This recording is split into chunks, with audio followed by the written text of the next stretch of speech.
तर नमस्कार, तुम्ही बघता MTV. रात्री चाले दिवसा कांड. तर मोठी खबर येत आहे पैलाडच्या वाडीतनं. पांड्याबाच्या बैलान धोंड्या आंबाचा वय दांडो मोडला, तर त्यावर बसणार रात्री वाडीची मीटिंग. पुढील बातमी शिमग्या संदर्भात. बॉसने सुट्टी न दिल्यामुळे एक पोरगो काम सोडून गावी फरार. तर वळूया पुढच्या बातमीकडे. नुकताच जन्मलेल्या एका पोरग्यास बारसो व्हायच्या आधीच मुंबई पाठवायचा पालकांचा विचार. गावी राहिलो तर कोण पोरगी देणार नाही, निदान मुंबई गेलो तर लग्न तरी होईल, असा पालकांचा म्हणणं. आताच मोठी खबर हाती लागलेली आहे. बापसान चायनीजला पैसे न दिल्यामुळे एका तरुणाने घातली स्वतःच्याच बागेत धाड. टोस्ट बटरवाल्या भैयाकडून पोलिसांना मिळाली टीप.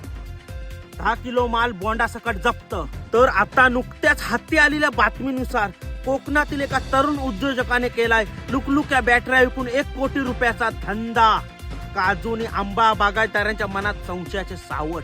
तर अशाच नवनवीन अपडेट साठी बघत राहावा MTV. रात्री चाळे दिवसाला कांड.